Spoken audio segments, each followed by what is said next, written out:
दाजुभाइहरू देख्न सक्नुहुन्छ आबाट आमा यसरी अब माघको 16 गते लाग्दैछ। हाम्रो दाङको चेलो हाम्रो दाङको सरले यहाँ त्यसरी गर्दै हुनुहुन्छ। कस्तो लागिरहेको छ आबाट आमाको कति अर्थ के होला? आबाट आमा आमा सबै थोकको भन्छ आबाट आमा नै आमा हर थोकको के। तपाईँ चाहिँ के भन्नुहुन्छ त? आमा हर थोकको। आमाले गर्दा नै अहिले यो ठाउँमा छु। हजुर यो धरतीमा आएको छु। यसरी हरेक चिज पाएको छु आमाको एउटा आमाको कोखबाट आमाले मलाई जन्म दिएर नै हो। त्यही आबाट आमाको फिल्म पनि लाग्दैछ।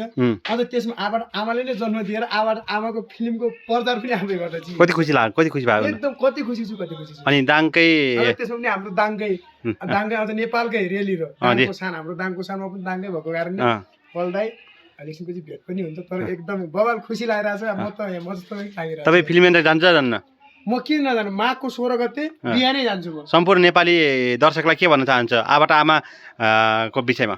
सम्पूर्ण नेपाली दाजुभाइ तथा दिदीबहिनीहरू सबैजना आबाट आमा हेर्न आफ्नो नजिकैको सिनेमा हलमा गइदिनु होला। कस्तो लाग्छ आफ्नो प्रतिक्रिया दिन चाहनु होला दिनु होला।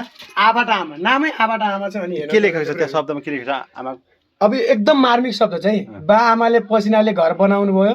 हामीले रहर र बाध्यताले पासपोर्ट बनायौँ। घर रित्तिँदै गयो पासपोर्ट भरिँदै गयो। वाह एकदम मन छुने कति छ।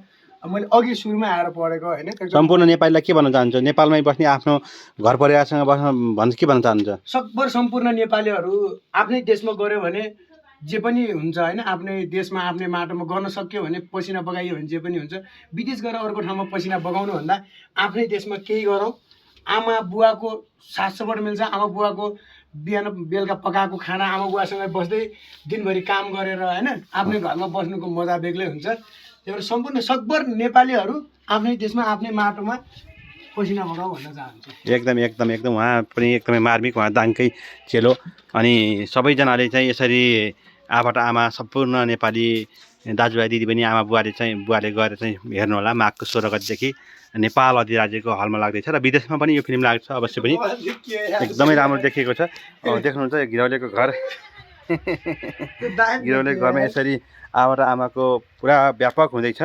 मूल्याङ्कन गर्नु होला तपाईँले 13 गते भोलि मेरी बासैमा सम्पूर्ण आबाट आमाको टिम कलाकार अनि रियल हिरो पल सादा त्यसै गरी हाम्रो अग्रज कलाकार विपना थापा दिदी उषा उप्रेती सिमरन पन्त अनि आदरणीय कलाकार हुनुहुन्छ रविन्द्र झा त्यसै गरी साइग्रेस पोखरेल त्यसै गरी हाम्रो जुरी ठाकुर सहितको टिमहरूले आज मेरी बासैमा आउँदै हुनुहुन्छ। सबैले चाहिँ सबैलाई जानकारी पनि दिन चाहे।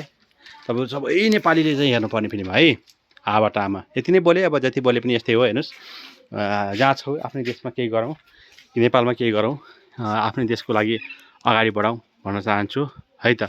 यसरी हामी यसरी मिहिनेत गरिरहेका छौँ। तपाईँ जहाँ हुनुहुन्छ जुन अवस्थामा हुनुहुन्छ हरेक हप्ताको मङ्गलबार बेलुका 8:30 बजे मिडिया एप अफिसियल युट्युब च्यानलमा गएर मेरी बासै हेर्नु होला। हामी कलाकार तपाईँहरूको माया बिना अपुरो र अधुरो रहनेछौँ। सम्पूर्ण नेपाली दाजुभाइ दिदीबहिनीहरूले यो कुरा बुझ्नुहुन्छ र सक्नुहुन्छ सेयर गरिदिनुहोस्। सबैजनाले माया गरिदिनुहोस् भन्न चाहन्छु। हस् त यति भन्दै बिदा हुन चाहन्छु। ल हजुर माघको 16 गतेदेखि आबाट आमा फिल्म लाग्दैछ नेपालको अधिराज्यभरिका सम्पूर्ण हलमा। तपाईँहरू सबैजना गएर हेर्नुपर्छ है। नत्र फेरि यो घिरौले राम्रै मूल्याङ्कन गर्छ नि। मैले मूल्याङ्कन गर्नै पर्दैन। तपाईँहरू गएर सबैले हेर्नुहुन्छ किनकि यस्तो मिठो यति राम्रो यति चटिलो यति राम्रो फिल्म भएपछि कसले नहेर्ने होइन त। आबाट आमा म त अब तयारी गर्छु यो घिरौलेको लुगा ट्याक्टु निकालेर अर्को लुगा लाएर आजैबाट म त 16 गतेको लागि आजैबाट चिरी च्याट्ट परेर नुहाई धुवाई गरेर मेरो काकालाई सुत्ता लगेर जान्छु। ती बुढा चाहिँ साह्रै फेरि मूल्याङ्कन गर्नै पर्ने मान्छे हुन् के। ती काकालाई पनि लगाइदिन्छु म त है त। आबाट आमा माघको 16 गते। By by.